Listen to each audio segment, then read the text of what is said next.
Okay, 2 things. First, I apologize in advance for any typos or odd phrasing. It's quite difficult to keep focused in my current state, and my keyboard is very sticky. Secondly, as you listen to the story, you might find yourself thinking, hey, maybe talking about your intrusive thoughts isn't the best way to handle them. Maybe try distracting yourself. Maybe just don't think about it. And I would totally agree with you if these were simply intrusive thoughts. But I don't think these are simply intrusive thoughts. I think I've been cursed. But I don't believe in curses, I hear you say. Well, neither do I. But it's just about the only explanation I have for what has happened. It's either a curse or I have tasted ice cream so good that it broke me. I don't know which option scares me more.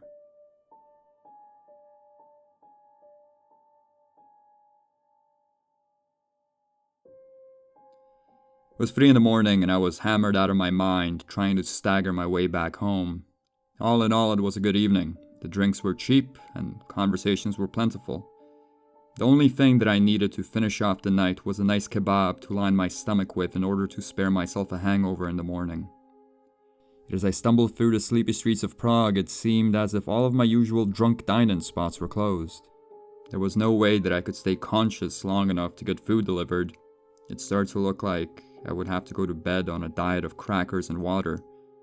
But as I made my way through the park outside of my apartment, I found an answer to my hungry plea.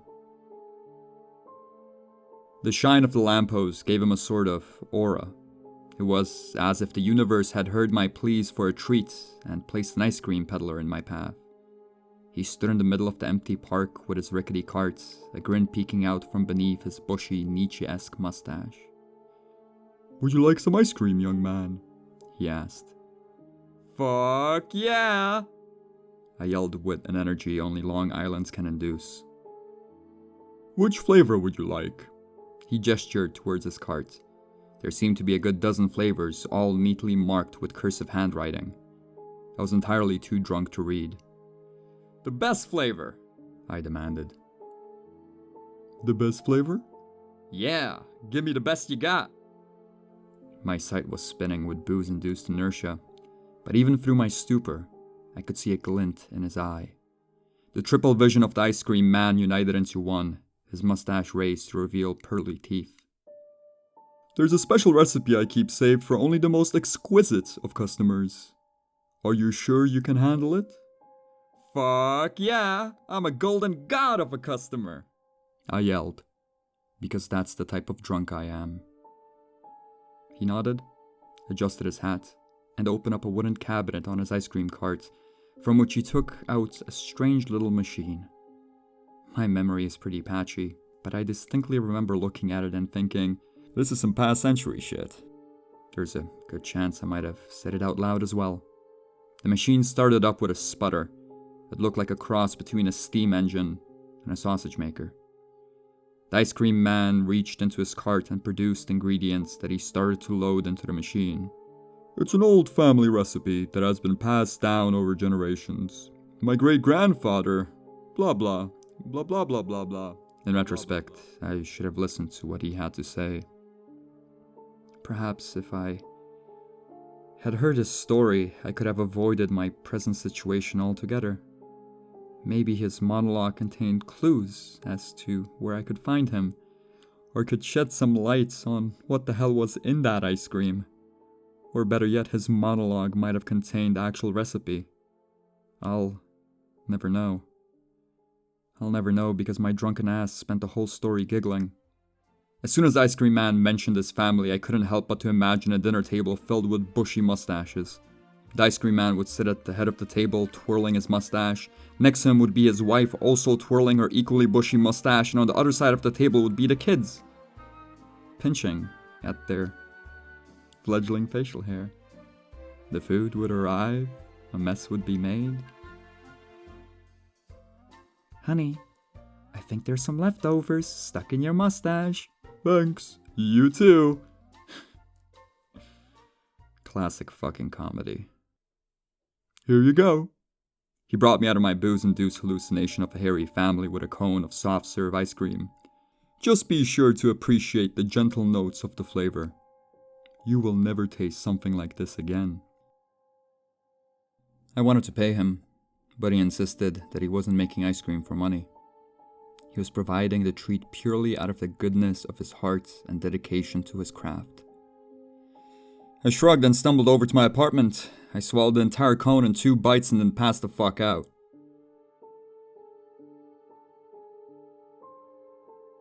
In my teens, I could run a distillery in my mouth, drink enough mixer to give myself type 2 diabetes, and smoke 1,000,000 cigarettes, only to wake up with a mild hangover. That time has passed a decade ago. When I woke up the morning after my encounter with the ice cream man, I grabbed my water bottle and promptly ran over to the bathroom to empty out my stomach. My brain felt bruised. My eyes stung from the smoky conversations of the night prior. The hangover was definitely there, but something was different. Instead of tasting the battery acid of last night's consumption, all I could feel on my tongue was a faint taste of vanilla. I shrugged it off. I figured that the ice cream I had last night was just really good. I made a mental note to seek out the strange ice cream man in the future and discarded the thought. I spent the rest of the morning drinking water and puking. I would kill a dozen small mammals to be able to be the person I was in that bathroom. Hungover as all hell, but still capable. A thought that doesn't revolve around frozen goods. The fact that I was able to let go of the ice cream thoughts still gives me some hope for the future. Yet that hope is buried beneath an impenetrable layer of perfectly creamy vanilla. Betty came over just as my body started becoming receptive to water. She laughed, gave me shit about being bad at holding my liquor, and then we made love. Mind you, at this point Betty and me had been a thing for a month. This was a height of passion bang. This was, could I possibly be dating my wife sex? Yet as our sweaty bodies writhed with adoration, I found my mind drifting.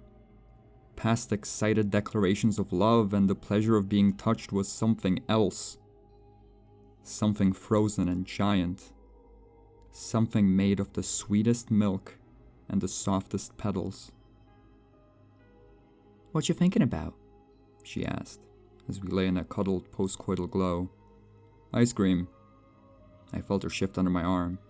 She did not like that answer. "What are you thinking about?" I asked. "That this is a nice way to spend a Saturday afternoon. That I'm happy we met each other and... ice cream now." There was disappointment in her voice.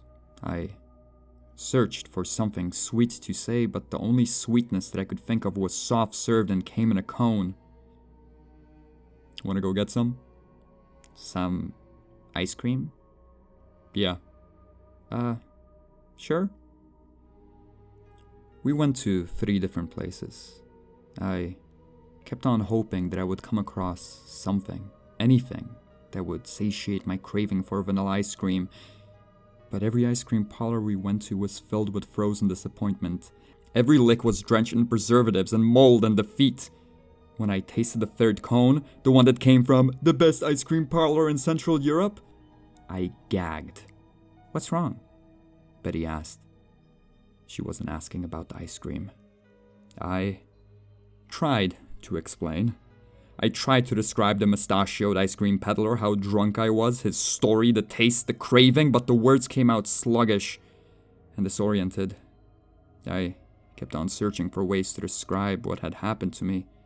The longing that I was feeling deep in my chest, yet all I was met with was her confused gaze. It was as if my ability to speak was a McDonald's ice cream machine, perpetually defective. "Look, if something is up, let's talk about it. We're not children. We can communicate. communication is blah blah. Blah blah blah. I could see her lips move. I heard her voice. But my mind was utterly consumed with the thought of that gentle nectar. She talked about a past relationship, or her parents' relationship, or some pop psych advice. I don't know, I wasn't listening. All that was on my mind was a mental map of every ice cream parlor in Prague. As the mental fog of my hangover dissipated, my craving for the ice cream strengthened into a palpable ache. There was a burning hole in my chest. The type of hole that people fill with love or God or money or ambition, but I knew that there was only one thing that could satiate me. And it wasn't Betty. We made plans to meet up the next weekend. I watched the woman that I had cared about so deeply just that morning get on the bus and ride away. For a second, there was a pang of guilt. I wanted to run after the bus and demand it to stop. I wanted to jump on board and take her in my arms and tell her that she was the most important thing in my life, but a delicious, viscous cream washed that feeling of guilt away. 7 other ice cream parlors. I visited 7 other ice cream parlors and found nothing but frustration. My teeth hurt. Partially from consuming massive amounts of vanilla ice cream, but mainly because of the way that my jaw would clench whenever I was faced with inevitable disappointment. The streets were dark. All the ice cream parlors were shut, so I went to the supermarket. As I pushed my cart through the ice cream aisle, grabbing every box that contained that ambrosial flavor, I found myself desperately clawing at the roof of my mouth with my tongue. Somewhere in the back of my one-track mind, I was trying to dig past the remnants of the imposter flavors towards the one true holy syrup. A trace of it still had to be there. It was, after all, less than 24 hours since I had tasted the ice cream. I had mouth hangovers that lasted twice that long. Even a singular atom of it on my tongue could make me feel whole. It's with that thought that I stopped. I stared into the pile of ice cream in my cart and entertained the thought that was only remotely related to ice cream. This is fucking insane. I had spent an afternoon driving away someone who made me happy. I had done enough damage to my teeth to make a dentist blush. There was enough ice cream in my cart to pay for a dinner at a fancy restaurant. Yet, as I looked into the cart, a chill ran down my spine. Something inside of me grabbed all notion of guilt or fear, tore at those neural connections and pointed them at a single thought. I needed to taste that fucking ice cream again. The taste. That's what I needed. I needed to replicate the taste. It was all insane. It was all so desperately frightening, but my mind didn't let the emotions get to me. My thoughts were loud and clear. Milk, eggs, vanilla extract, cream, get whatever you need to replicate the taste. You need this. I piled more and more into my cart.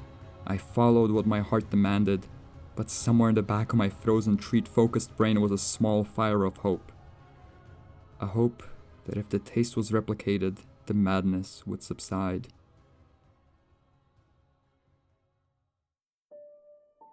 I can't imagine what she felt. Literally, I cannot imagine what she had felt because of my diminished mental capacity. But even in a figurative sense, what she saw must have been hard. She rang the buzzer downstairs. It's a miracle I even heard it by then. I was deep into tasting the disgusting store-bought facsimiles, trying to pinpoint where their tastes diverged from the godly original. But the buzzer broke my concentration. I swallowed the warm, milky substance on my tongue and picked up the receiver. Her voice came through. There was warmth in her words, but my brain went numb when I tried to grasp what she was saying. Hey, can blah blah blah blah come upstairs? I just blah blah blah blah. Don't feel good about it. Blah blah. Talk blah blah blah. Upstairs? The iceberg of deliciousness towered in the cold seas of my soul. I didn't want to see her, she would just slow me down. Yet before I knew it, my finger was buzzing her through. I don't remember what she saw. If the amount of melted ice cream on my hands right now is of any indication, she saw enough to lose any semblance of attraction towards me. She said something, maybe a couple sentences, but they were hollow. She had lost all hope in me ever being normal. All she did was hand me 2 vanilla ice creams she had grabbed from the corner store downstairs. "I don't need to. Take the other one," I heard myself say. I don't feel like eating ice cream right now. I can't imagine how she felt. I have spent the whole night without sleep, and I don't think sleep will come anytime soon. My entire home smells strongly of vanilla extract. The kitchen, the bedroom, everything is covered in traces of my misadventures with trying to capture the taste of that cursed ice cream. Because this has to be a curse, right? I have walked through the park. I have stared out of the window at the exact spot where he stood as I slaved away at making my homemade atrocity. But the ice cream man is nowhere to be found. What if the story he told me was filled with hints, or there was some stupid fucking riddle at the end? What if I completely missed my chance to taste that ice cream ever again? I bet you he's some goddamn ghost. And I offended his sensibilities. This is definitely a curse. As soft and sweet as that taste I crave is, I know that somewhere beneath those gentle notes of vanilla is something evil. I know that I will crave this taste until the end of my days, and I know that any chance at ever locating the mustachioed man or anyone from his mustachioed family is slim. I thought that maybe sharing this tale would help me forget. But writing about that heavenly taste has simply made me weep on my keyboard. But if writing my story will not give me solace, then perhaps I can at least deliver a message. If you see a man selling ice cream in the middle of the night, call me.